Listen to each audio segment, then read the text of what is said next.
Greetings, programs. This is Wretch. Welcome back to Foolish Mortals. And in the last episode, guys, we were able to do a little bit of trickery to clear the church of the rum runners. And we also got another piece that we need to take back to the mansion to see about opening the door to the next brother's room. However, we're here in Deadnettle, and we haven't gone into the captain's club yet. We still want to explore the rest of the town. But we've got a ferryman here, so that's interesting. Before we go into the club, let's see what this guy is all about. He's got a fashionable, magnum mustache here. Moored up on the docks was a boat with more dents and bumps than a tin can left out in a hailstorm. For all I could guess, the mast must have been attached with a hope and a prayer. The ferryman had a face that told 1,000 stories, not one of which would be fit for polite company. Can't wait to have a chat. Hello, my name's Murphy McCallum. Hello, chum. Looking to hire a ferry? Maybe? Then come set sail with Crab McCready, when a ferry's really what you needy. Crab's breath hit my face like a custard pie, a cloud of air reeking of cigarettes and stale beer. Look, here's a promotional flag, so you can keep me in mind. Awesome. I'll treasure it. Now, I can take you anywhere on the coast. Where are you looking to head to? Do you have a partner or an illicit liaison in mind? I do a very romantic sunset cruise. Is this your ferry? It looks like it's held together with spit and glue. That's right, but rest assured, my spit is remarkably viscous. You find yourself aboard the Creaky Crab 2. I am her captain, Crab McCready. I get most of my business ferrying over to the mainland when the tide's covered up the causeway. But, yeah. What happened to the Creaky Crab 1? That's it over there, with its bow peeking out of the water. I was out in the bay last Mardi Gras and looked down into the inky depths. Honest to God, I saw a mermaid staring back at me. I rushed back into Deadnettle with such fervour I forgot to slow the engine once we reached the docks. Was it really a mermaid you saw? Nah, turned out I'd forgot to take my wig off from the costume contest that night, and I'd just seen my own reflection. That mermaid had a gorgeous mustache, though. Are you a member of the captain's club? Oh, they banned me, those pompous buffoons. That Felix is full of himself. What happened? There used to be a club parrot called Squawkin' Hawkins, until he was taken away. Bird-napped, I'd say. See, I'm a big bird lover. They're very intelligent creatures, and I used to try to teach him poetry. Well, Felix Greer wasn't having none of that. I think he was getting jealous that the bird had more brains than him. He kicked me out. Well, I got a little upset, like anybody would. Words were exchanged, loudly, and he told me I wasn't welcome back. The cheek of it. Kicking me out when I'm a hard-working captain. That landlubber would get seasick using a washcloth. Why do you like birds so much? They're the sailors of the sky, even the ones that can't fly. You tell me, have you ever looked an emu in the eye and not felt a sense of kinship? Seen that look that says he wants to explore beyond the horizon? I've never imagined an emu thinking anything different to that. I love anything with a beak, except platypuses. Don't get me started on them. Now, I take it upon myself to look after the feathered friends on this island. Squawkin' Hawkins now lives on a perch on my balcony. I have a name for every seagull that flies over Deadnettle. And I look after Doris. Doris? Doris the chicken, over at Baxter's Mill. Oh. Okay, well, now we know that the chicken's name is Doris. I'd like to hire your ferry. Sure. Give me a map of where you want to go, and I'll see if I can get you there. I'm the best ferryman this side of the Gulf. From Baton Rouge to the Bermuda Rectangle, I'm your man. I thought it was called the Bermuda Triangle. Well, sure it is now. Ever since one of its sides mysteriously disappeared. I'll talk to you later. Goodbye. Oh, when he was talking about feathered friends, I was just like, oh, okay, we need to go grab the chicken for him, but him and the chicken are already on a first-name basis. Okay. Let's head into the club. Now we know that's the Creaky Crab 1. Oh, look who's returned. Good evening, Felix. Remind me, did you say your name was Captain Knott? My pseudonym, that's right, for marketing purposes. Because I've been doing some research in the club archives, and it seems as though we already had a Captain Knott as a member about 10 years ago. That would be my father. Captain Knott Sr. I'll pass on a hello next time I see him. 42 years as a captain, sailed each of the 7 seas. That's the one. More at home on the waves. It says in the records that he's deceased. Might be harder than expected to pass on that hello, actually. Drowned, apparently, A mighty struggle. while taking a bath. Mainly a struggle with the plug, really. Look, I'm on to you, Sonny. When Mr. Perkins gets back tomorrow, we'll be having an investigation. Captain Knott, or not a captain. And until then, Enjoy the club. Oh, well, thank you. it was a plate of complimentary matchbooks. These are complimentary matchbooks for members only. I am a member. Oh, yes. How silly of me to forget. The sass. But now we got matches to go along with the gunpowder. Oh, wait. The bird's not on the balcony. Shameful. Avast, mateys! Shiver me timbers! 'Tis a pleasure to make your acquaintance, me hearties. Yo-ho! What on earth are you talking about? I think your lighthouse might have lured in a loon, Moot. I thought you were captains. Isn't this how captains talk? Not outside a Treasure Island novel. You expect us to carry parrots on our shoulders, too? I tried that once in my life, and all I got was excrement down the back of my blazer. Oh, right. But you're the lighthouse keeper, eh? The lighthouse keeper slumped in his chair, his face as weathered as the coastline he should have been illuminating. Good evening. It's about time you got here. I've been waiting for you. You have? Darn right. Give me another sarsaparilla and be quick about it. No, I'm not a waiter. You're a captain? They keep getting younger and younger. Do they give you a free pair of floaties with your license nowadays? Are you a captain? I was, a long time ago. Captain Cuthbert Moot's the name. Now I'm the island's lighthouse keeper. How come you're not captaining anymore? I had a bit of a bump with a lighthouse. If only lighthouses had some way of warning you they were there. The lighthouse keeper's nostrils huffed like a bull about to charge at a matador. After I crashed the ship, I lost my job with the Belmore Trading Company. What's more, I was taken off the Belmore wedding guest list. Life's been one disappointment after another ever since. I used to be a king of the waves. Now I'm a bigger wreck than my ship. Well, at least you're not dead. How did you not see the lighthouse? I was busy at the time. What are you, the captaincy board? But you managed to keep your captain's license? In a manner of speaking, the captaincy board has a sense of irony.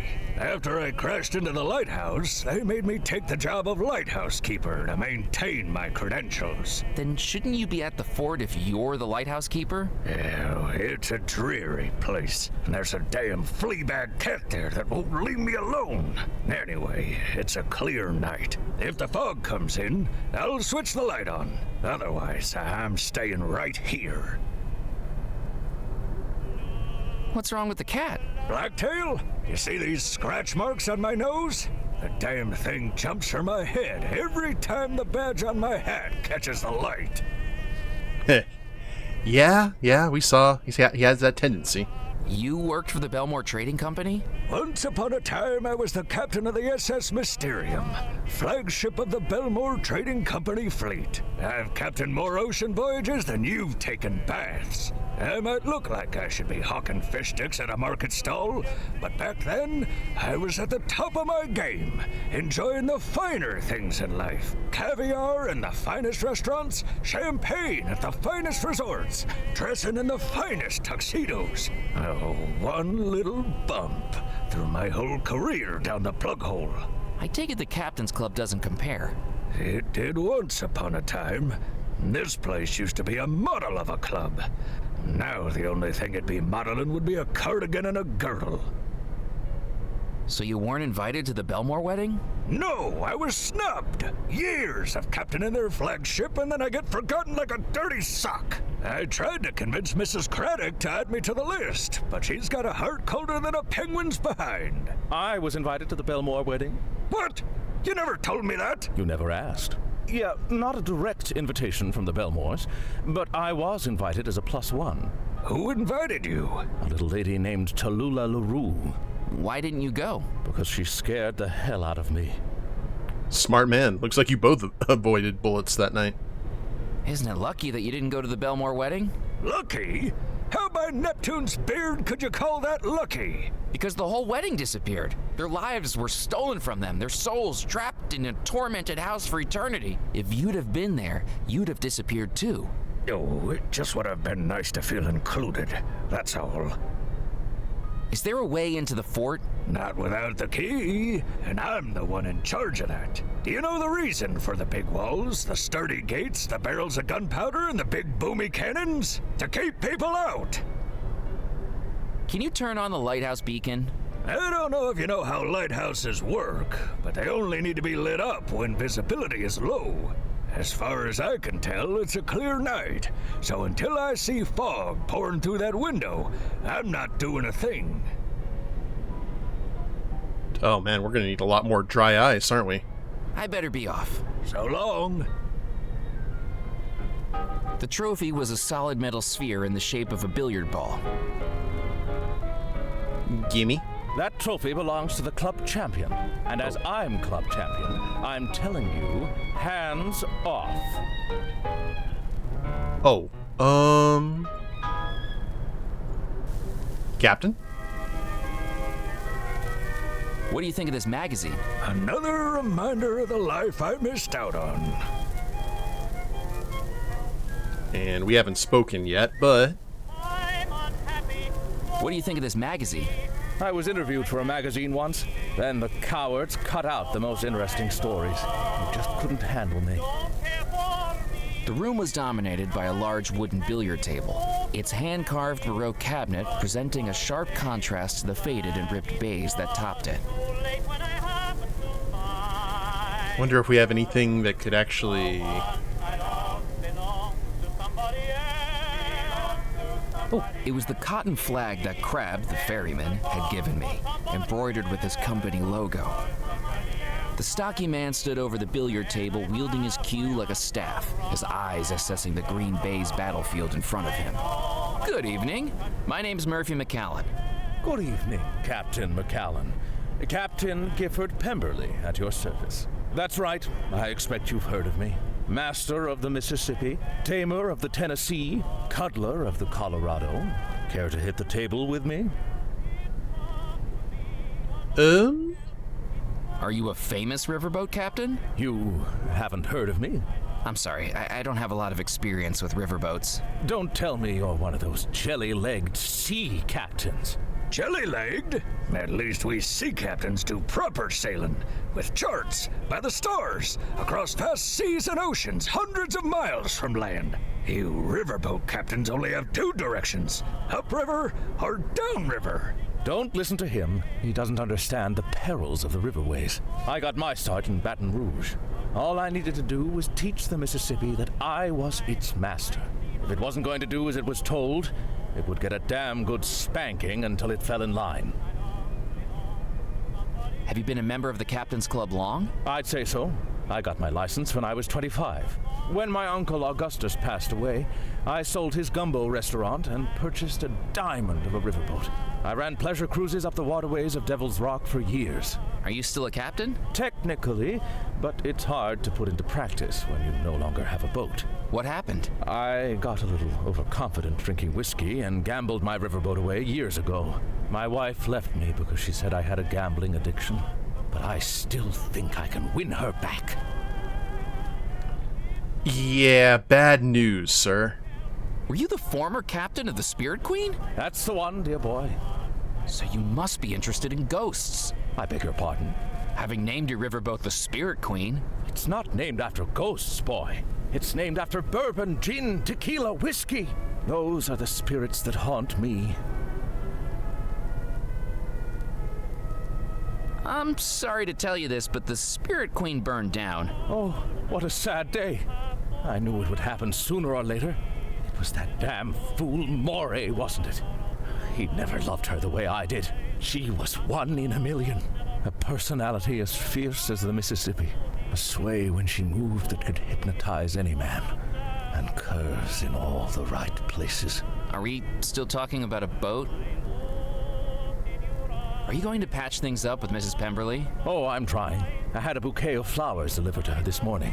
Is there a florist in Deadnettle? No, I just took them out of that window box over by Moot. Don't tell Felix, or they'll end up on my tab. That's a very nice trophy in the corner. Well, it didn't start out as a trophy. We needed something spherical, so we just gilded a cannonball from over at Fort de la Moore. Polished up like a trombone in a marching band. A lot of elbow grease went into that shine, and currently these wrists have enough lubrication for a 12-lane bowling alley. Are you saying that's your trophy? That's right, boy. Champion billiards player of the Captain's Club. Keeps the other captains on their toes. Or peg leg in the case of Wooden Willie. Surely he can't like being called that. Too true. I think his peg leg is actually ceramic, but then the alliteration doesn't work. I'll join you in a game. What are we playing? Billiards. Should I set her up? It is set up. This isn't American billiards, boy. We're playing English billiards. A fine game which requires only 3 balls. A white for me, a yellow for you, and a red we share. I haven't heard of English billiards before. I learned it when I toured the gambling halls of London back in 1922. It's a game with far more depth and skill than pool or snooker. Points are awarded not just for potting, but by the flair with which strikes are accomplished. More points can be earned with a fanciful shot than by a simple pocketing. So I'm not trying to get the balls in the little holes? Look, I think we might be a bit out of your depth with this. Why don't we keep it simple? The winner is the one who can bounce the red ball off the cushions the most times. I can do that. Then let's play. I'm afraid it'll have to be with dry cues. For some reason, the billiard chalk's gone missing. I wonder how that happened.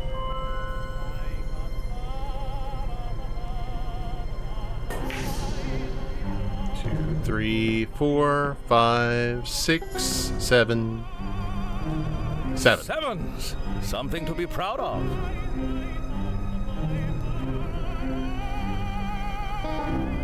Do we have to choose, like, where? Because that would actually be kind of cool. Oh.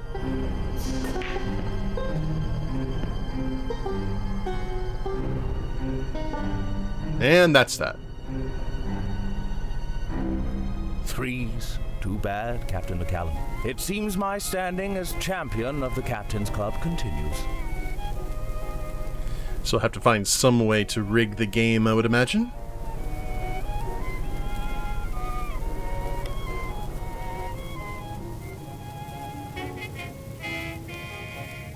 Or turn off the ceiling fan. I don't know exactly what that's going to do.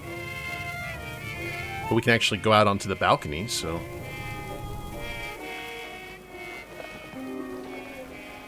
It was an ornate iron window box. Unlike the others, this one had no flowers in it. Empty of flowers, I could see that the window box was securely attached to the club's masonry. I wonder if there's anything we have to do with that.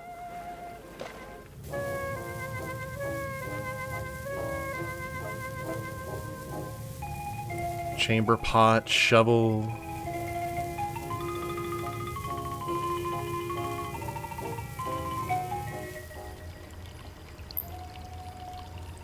And I don't remember if we'd actually showed you this already, Felix.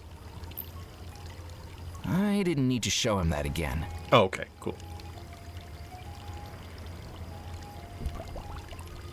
I filled the bottle with water from the fountain. Might as well, right? Oh. Crab, got something to show you, buddy. I know we've just met, but...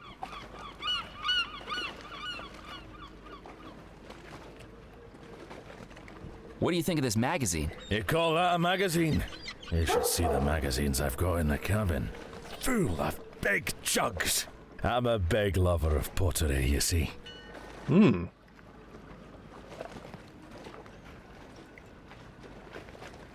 Can't fault a man for his love of ceramics. Doubloons! Welcome back. The jeweler was a small, friendly-looking man with a placid smile. He must have been an elegant man in years gone by, but now was a little scruffy around the edges, just like his jewelry shop.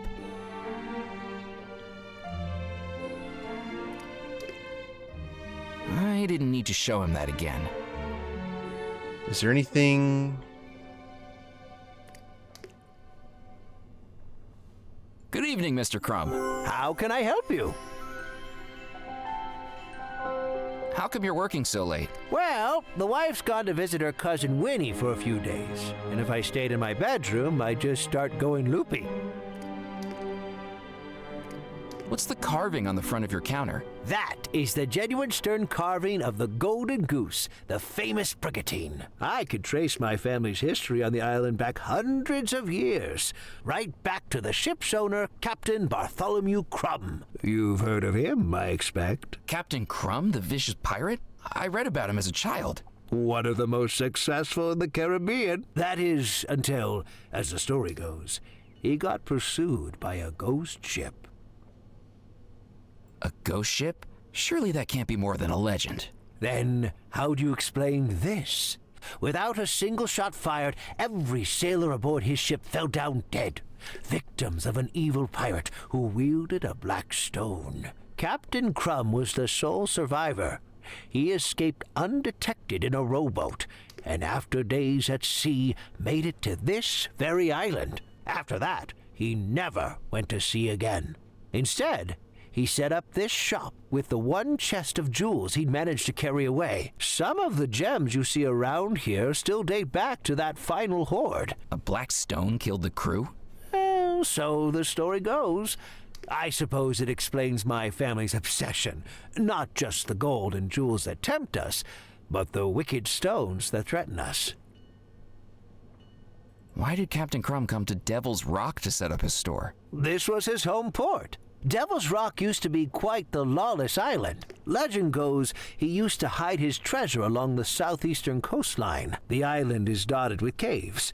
Plenty of places to hide the loot. Could you point some of these caves to me? Because that would be awesome. Have you heard of something called the Coffin Stone? Jasper's eyes grew to double their size with a look of both excitement and fear. How do you know about that? I'm starting to think it's real. I thought you didn't believe my tale about the ghost ship. I do now. Then I'm happy to tell you everything I know. Now, don't be telling anyone this, but I've read the captain's log, and the coffin stone was what murdered my great-great-grandfather's crew. Try telling people that a little bit of rock could allow a single pirate to overrun a galleon, and you're laughed at. But that's exactly what he says happened. 86 crew members, all killed by a magic stone. Their souls dragged from their bodies. Who was wielding the stone? A pirate called Captain Skelet. Truth be told, he wasn't much of a pirate for the first years of his career on the high seas. But almost overnight, he became the most feared gentleman ever to fly the black flag. What happened to him? Nobody knows. And the stone? Nobody knows that either. But if you hear anything, do tell me. The fact that he mentioned a black flag, I'm wondering if we can take that flag that we were given and dip it in the ink. I'm looking for 3 keys. No, unless they're the gem-encrusted keys to a lady's heart, I don't think I can help you. I'm a jeweler, not a locksmith. I think I'll just look around for now. I'm here if you need me. Granny's bowl? There was no way I could carry a fishbowl full of water and a live goldfish around with me. If I wanted it, the goldfish was going to need a new home first.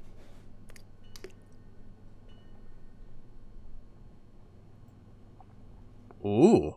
The chamber pot would make a respectable new home for the fish, but I knew Jasper wouldn't be happy seeing me disturb her. Jasper, is I there had nothing else to ask him. Oh, do we still have the...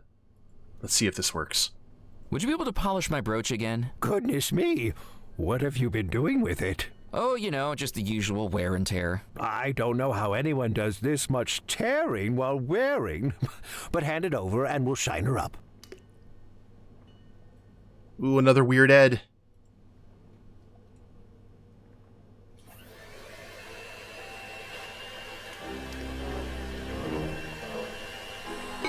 It's okay. Jasper distracted, it was time for his fish to move into its new porcelain throne home. Hopefully it didn't suffer any indignity at the change of residence, but then being a goldfish, it would probably soon forget anyway. That's the hope. Such big pockets of holding. Here you go. I've wrapped it in a little tissue paper this time so it doesn't get dirty again. Thank you. But really, sir, this many polishings in one night might be approaching my limit. I certainly understand the appeal of a good flash, but I don't know how many more times tonight I can cope with this. That's fine. No worries. It was a sheet of semi-transparent tissue paper. Granny? Why are you in a chamber pot?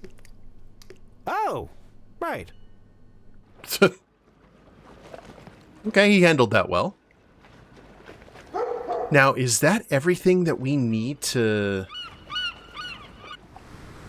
take back to the manor? It was strange to think that I'd been supernaturally trapped within the house, and that despite that, I felt compelled to go back in. Sisterhood? Alright, all the way up.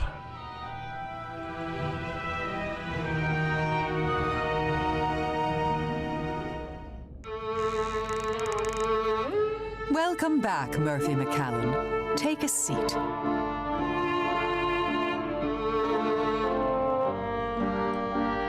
Now where's the... Okay, printing sheet? I found something that could be used as a spirit board. And the other thing was a crystal ball, so maybe the fishbowl will actually work. Yes, that will work. Even if it will take a lot of concentration on my part. Here, we'll help. Cecil Belmore, we now implore. Where do you rest forevermore?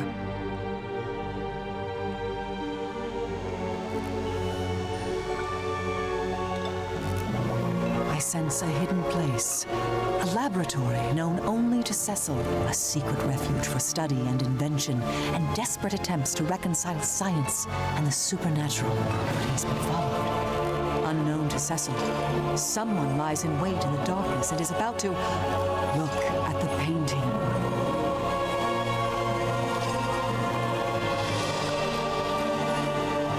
Ooh, stabbed in the back. Cecil's body lies in a hidden laboratory, and you must find it. Cecil never told anyone where he conducted his work, but in happier times he created a treasure hunt for his brothers, were they ever to seek him out. That is your lifeline, Murphy. Follow the trail of clues to reach that laboratory. I sense the first clue lies in Cecil's bedroom. So we got another mini quest.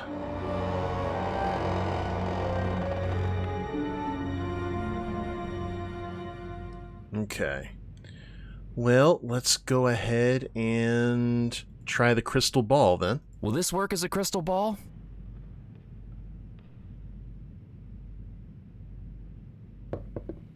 Considering our circumstances, we will have to make do. Okay. At least we didn't have to shine it up.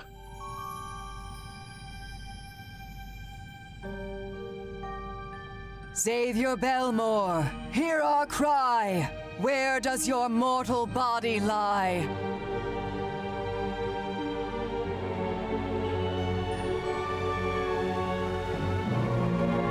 I sense a cave on the island coast.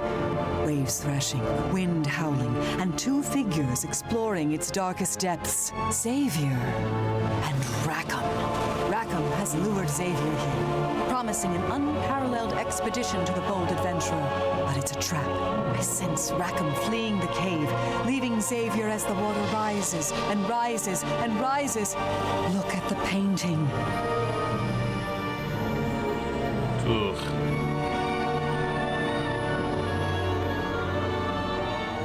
I think out of all three, he had the worst one. Xavier's body still lies in that coastal cave. I feel much danger there. But you must get a boat and cross the sea to reach it. I sense something in Xavier's bedroom might help you locate it.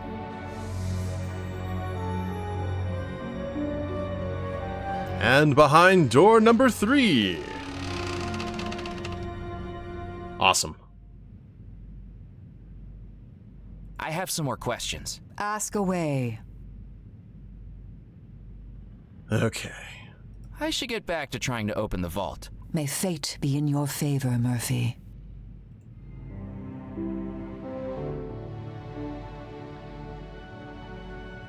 Yeah, being stabbed in the back, drowned, or left behind a wall to starve to death? Yeah. At least the other two, the two are relatively quick. Alright guys, well, looks like we got 2 more rooms to explore and 2 more bodies to find, so we've got a full docket of things to do. But we'll have to do that in the next episode. Hope y'all enjoyed it. If you liked the episode, please leave a like down below. Subscribe to the channel, leave a comment, that'd be a big help. And we'll see you next time.